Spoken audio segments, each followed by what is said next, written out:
kabel semrawut masih menjadi salah satu masalah yang merusak keindahan kota Jakarta. Bukan sekedar merusak pemandangan, kabel berantakan itu sangat membahayakan orang atau kendaraan yang melintas di bawahnya. Baru-baru ini pun 2 orang menjadi korban akibat kabel semrawut tersebut. Sultan Rifat Al-Fatih 20 tahun menjadi cacat sementara gegara terjerat kabel optik yang melintang dan menjuntai di Jalan Antasari Raya, Cilandak, Jakarta Selatan pada 5 Januari 2023 sekitar pukul 23 waktu Indonesia Barat.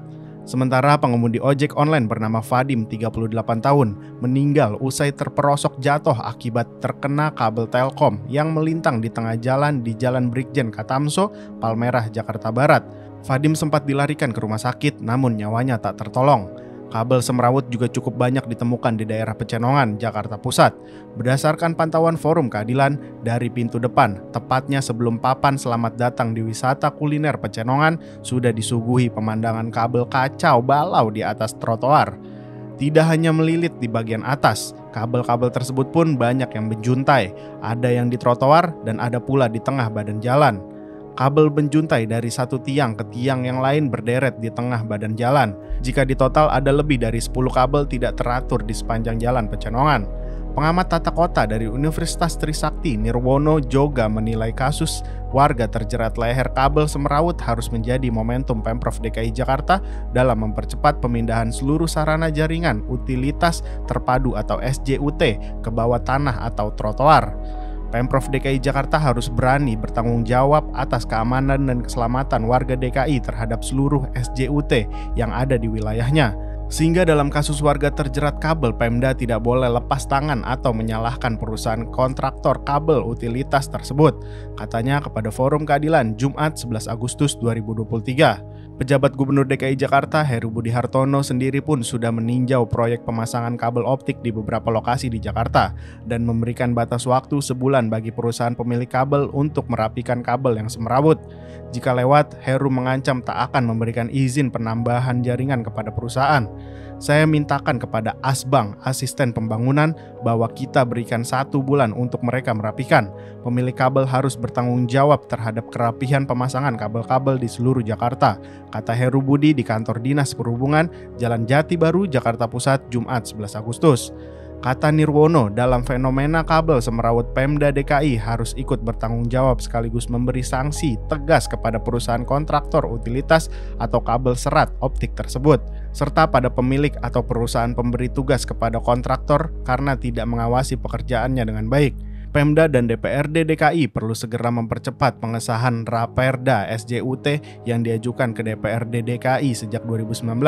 Saya sudah ikut mendampingi rapat dengan DPRD terakhir Maret 2023 lalu. Tetapi terhenti sejak kadisnya diganti, sekarang masih PLT Kadis Bina Marganya. Agar pelaksanaan pemindahan jaringan utilitas ke bawah tanah atau trotoar bersamaan dengan revitalisasi trotoar yang tengah dilaksanakan Dinas Bina Marga dengan target pada 2030 seluruh SJUT sudah dipindah ke bawah tanah atau trotoar jelasnya. Disertai kewajiban pemindahan dan pemutusan kabel oleh pemiliknya serta akan dikenakan biaya retribusi daerah untuk biaya perawatan dan pemeliharaan SJUT di bawah tanah atau trotoar tersebut agar tidak membebani APBD ke depan, imbuhnya. Secara teknis diakui Nirwono, semua pihak sudah setuju, baik DPRD dan pemilik utilitas untuk direncanakan pemindahan kabel ke bawah tanah, selain untuk keamanan juga agar estetika kota terwujud. Pembahasan terakhir fokus di pengenaan retribusi daerah yang selama ini tidak pernah dikenakan kepada pemilik kabel utilitas. Mereka hanya bayar biaya izin pemasangan saja. Diskusi berkutat pada beberapa biaya retribusi per kilometernya, flat atau naik progresifnya setiap 2 tahun. Misalnya seperti biaya jalan tol, sistem pembayaran ke lembaga pengelola atau BUMD baru perlu dibentuk, ungkapnya. Sedangkan mengenai retribusi SJUT akan diatur dalam peraturan gubernur atau pergub ke depannya.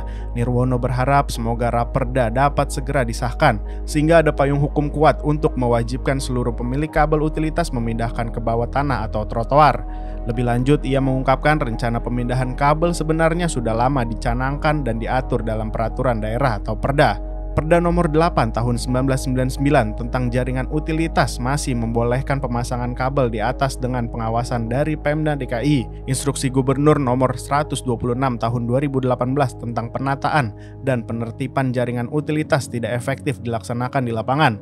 Pergub nomor 106 tahun 2019 tentang pedoman penyelenggaraan pemasangan jaringan utilitas juga hanya mendorong pemindahan kabel ke bawah, belum bisa memaksa atau menindak tegas, tuturnya. Untuk itu di Raperda SJUT saya sudah usulkan untuk mewajibkan pemindahan kabel ke bawah ke box SJUT dan merapikan yang di atas biaya pemilik kabel, memberi sanksi tegas jika tidak mematuhi seperti pemotongan kabel serta pengenaan biaya retribusi kabel per kilometer. Rencana induk SJUT ini meliputi 2023 hingga 2027 pemindahan bertahap seluruh kabel existing ke bawah tanah, dan 2027 hingga 2032 seluruh kabel baru sudah ditanam ke bawah tanah atau trotoar tandasnya.